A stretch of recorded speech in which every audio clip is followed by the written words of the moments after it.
네, 안녕하십니까. 저는 직업능력심사평가원 훈련기관평가센터의 최화영입니다. 네, 대학 혁신을 위한 이 뜻깊은 자리에 함께 할 수 있게 되어 몹시 영광입니다.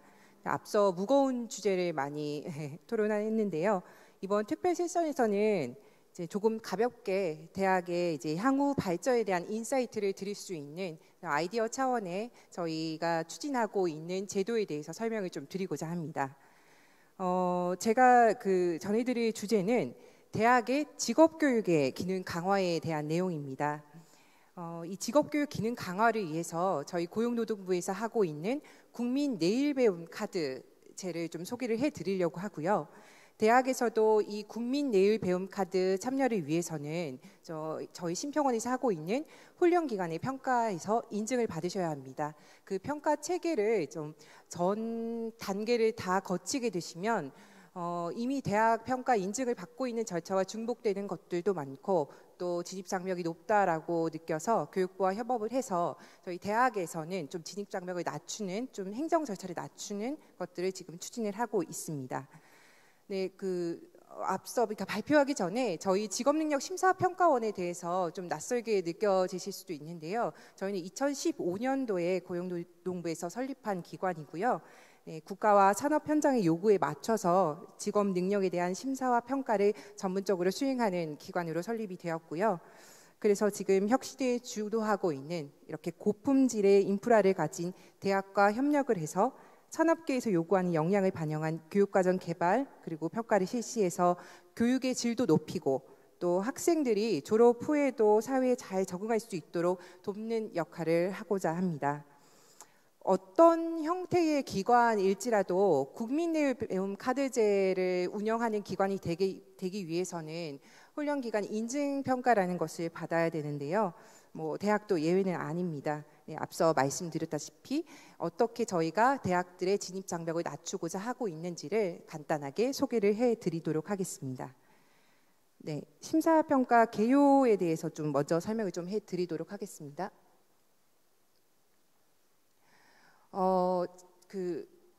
처음에 할 때 저희 인증을 받기 위해서는 국민평생직업능력개발법 시행령 제12조에 있는 기관이어야 하고요.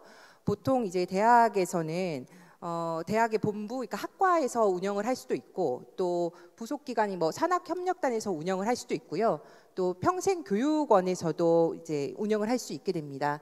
근데 저희가 중점적으로 지금 같이 협업을 하고자 하는 기관은 지금 제12조 2항에 나와 있는 고등교육법 제2조에 따른 학교, 그러니까 대학 본부 산학협력단에 관련된 내용이고요. 대학 본부와 이제 산학협력단은 별도로 운영을 하셔도 무방하게 저희가 중복으로 심사를 받고 있습니다. 저희가 단계별로 심사평가 절차가 굉장히 좀 복잡하게 느껴지실 수도 있고 또 이거는 연초에 저희가 접수를 해서 연말에 발표가 나는 1년 동안의 프로세스로 심사평가가 진행이 됩니다. 그러다 보니 이제 행정 절차가 너무 부담스럽게 느껴지실 수도 있는데요. 대학 평가 인증을 받으신 기관이시라면 충분히 이것들은 다 준비되어 있을 거라고 생각을 하고 저희 의논한 결과 이제 가장 부담을 느끼시는 게 이 현장 평가 부분입니다. 이 현장 평가에 대한 부담을 대폭 축소를 하기로 했고요. 네, 그래서 저희가 정부에서 대학의 우수한 교육 인프라를 활용한 직업 훈련을 확대하라라는 지침이 내려왔고, 그래서 저희 인증평가 일부 지표를 대학 평가 인증평가의 결과를 준용을 해서 이렇게 반영을 하기로 했습니다. 그래서 훈련 운영 관리, 훈련 인프라, 훈련 전담 인력이라는 세 가지 항목을 평가를 하게 되는데 그 중에서 훈련 운영 관리라는 평가 항목 1개만 대학에서는 평가를 받도록 하고 있습니다. 네, 이러한 행정 절차의 개선으로 고등교육기관의 높은 참여를 지금 유도하고자 합니다. 자, 신규 기관과 실적 기관으로 좀 나눠져 있는데요. 신규 기관이라고 하면 최근 2년 동안 국민 내일 배움 카드제를 운영하지 않은 기관을 의미하고요. 실적 기관은 최근 2년 동안에 이제 실적이 있는 기관이고 그 기관들은 취업률이라든지 수료율이라든지 이런 실적에 대한 평가도 함께 받게 됩니다. 고등교육법에 따른 학교 현장 평가를 좀 별도로 말씀을 해드리면요. 그냥 일반 기관 같은 경우에는 그냥 저희가 설명회 때 말씀드리는 증빙 자료만 제출을 하게 되지만 대학 그 평가를 준용하고자 하는 대학 기관에서는 저희 심사평가 신청할 때에 대학 인증 평가 결과를 함께 제출을 해 주셔야 합니다. 이렇게 함께 제출을 해 주시면 저희가 대학 인증 평가 결과 적합인 경우에 훈련 운영 관리 한 개 항목만 평가를 진행을 하게 되고요. 근데 단 신규 기관의 경우에는 저희가 정보 보안에 관련된 부분은 또 함께 또 봐야 되기 때문에 인프라의 정보 보안만 같이 보게 됩니다. 네, 요 신청 서류 어떤 거 내야 될지 이제 궁금해하시는 분들이 있어서 좀 샘플로 갖고 왔고요. 이 중에서 뭐 한 개만 같이 하시면 저희가 또 이게 교육부에서 받아서 비교 대조할 수 있으니까요. 요 평가 결과들을 첨부를 해주시면 되고요. 네. 원래 저희가 이 세 가지 항목 앞서 말씀드렸다시피 운영 관리, 훈련 전담 인력, 훈련 인프라 세 가지 항목을 보게 되지만 훈련 운영 관리만 실제로 평가를 진행을 하고 훈련 전담 인력과 훈련 인프라에 대한 부분은 대학 평가 결과에서 적합이 날 경우에는 저희가 최고점을 부여를 하고 있습니다. 그렇게 준용을 하고 있다는 거 네, 참고를 해주시고요. 네, 요거는 저희 그 설명의 자료집에서도 충분히 확인하실 수가 있고요. 저 훈련 운영 관리에서는 저희가 훈련 운영 전반을 운영할 수 있는지에 대한 전반적인 평가를 하는데요. 신규 기간이기 때문에 계획적인 부분들을 확인하고 있습니다. 그래서 훈련 과정을 적절하게 개발을 하고 있는 계획이 있는지, 운영 계획 자료가 있는지, 그리고 내일 배움 카드제를 활용하고 있는 훈련생의 사후 관리 계획 지표가 있는지 등을 확인하고 있고요. 그리고 훈련 운영 관리에서 또 저희가 어쨌든 취업이나 이직, 전직 그리고 직업의 어떤 경력 개발들을 지원하고 있는 사업이다 보니 이 지원할 수 있는지에 대한 좀 전문적인 또 구체적인 증빙 자료들을 확인하고 있습니다.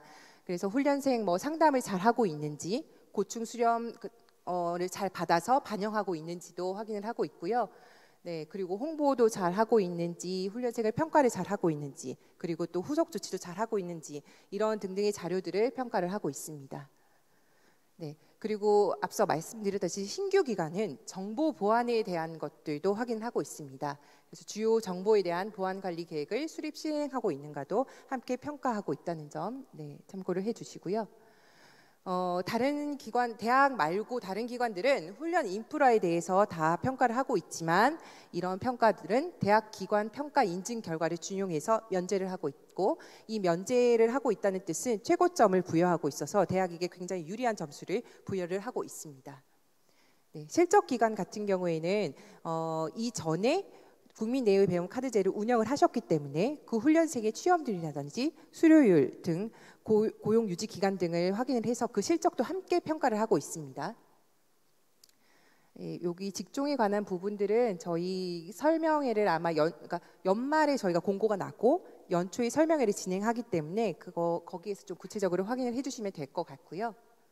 네, 앞서 신규 기관과 마찬가지로 훈련 운영 관리만 평가를 하게 되고 배점이 적은 이유는 실적에 대한 점수가 70점이 들어가기 때문에 나머지 30점에 대한 부분이 이 세 가지 항목으로 나눠진다는 점 참고해 주시면 되겠습니다. 실적 보유 기간 같은 경우에는 신규 기관과 다르게 개선을 했는지에 대한 부분을 보게 됩니다. 그래서 훈련 과정 결과를 이미 운영을 했기 때문에 그 운영 결과를 분석을 해서 훈련 품질 개선에 반영하고 있는가를 좀 평가를 하게 되고요. 그래서 지금 수요 및 요구 조사 실시 분석 자료나 뭐 경력 개발 지원 관리 자료, 고충 수렵 조사 관리 자료, 그리고 결과를 분석하고 운영에 개선한 자료, 그리고 훈련생 이력 관리 자료, 성취도 분석 자료, 운영 관리 자료 등을 보게 됩니다. 그리고 마찬가지로 훈련 인프라, 그다음에 전담 인력에 대한 부분은 대학기관 평가 인증 결과를 준용해서 최고점을 부여를 하고 있습니다. 실제로 진행을 하는 것들은 대학 평가 인증보다 훨씬 간단하다고 보시면 됩니다. 1년의 뭐 기간들은 좀 길지 모르지만 그 각각 기관에 대한 평가 시간은 최소 2시간 그리고 뭐 최대한 4시간 정도 걸린다고 보시면 되고요. 예, 훈련 전문가 2분 그리고 그 직종에 대한 내용 전문가 1명에서 3명 정도 해서 총 3분과 5분 정도로 방문을 하고 있습니다. 그래서 현장 평가 일정은 저희가 2주 전에 말씀을 해드리고요. 예, 도착하셔서 네, 소속 확인하고 그리고 현황 소개하고 그다음에 증명 자료를 먼저 확인한 후에 그리고 시설 장비 인프라를 일단은 점검을 합니다. 그렇지만 말씀드렸다시피 그 인프라에 대한 부분들은 그 인증 평가 결과에 준용을 하기 때문에 점수에는 반영이 되지 않지만 훈련 운영 관리를 위한 참고 자료로 활용이 되게 됩니다. 그리고 그 훈련생과 그리고 교관사 인터뷰가 진행이 되고요. 예, 이렇게 해서 거의 전체적으로 한 2시간에서 한 4~5시간 정도 네, 진행이 되게 되고요. 기관장은 보통 이제 서류상으로는 다 총장님이나 아니면 산학협대단 단장님이실 텐데요. 이분들이 이제 직접 참여하시는 경우는 거의 드물고요. 위임장을 제출하셔서 실질적으로 그 훈련 운영을 하시는 담당자분께서 나오셔서 충분히 진행을 하실 수 있고요. 전담 인력 같은 경우에도 한 분이 오시면 됩니다. 그 교강사분들 아니면 뭐 교수님 오셔도 되고요. 그리고 행정 직원 한 분 이렇게 참여를 하시면 되고 훈련생 같은 경우에는 그 과정을 그러니까 실적 기관에 한해서요. 그 과정을 수강했던 훈련생이 참여를 하거나 아니면 유선 전화로도 충분히 인터뷰 가능합니다. 이게 제일 중요한데요. 그 대학들의 어떤 증빙 자료나 아니면 좀 특이 사항들을 좀 정리를 해봤는데. 전자결제 시스템 다 활용 가능하시고요. 그거를 굳이 다 프린팅 해가지고 하실 필요는 없고요. 그것들이 평가위원들한테 이제 보여드릴 수 있는 수준이면 될 거고요.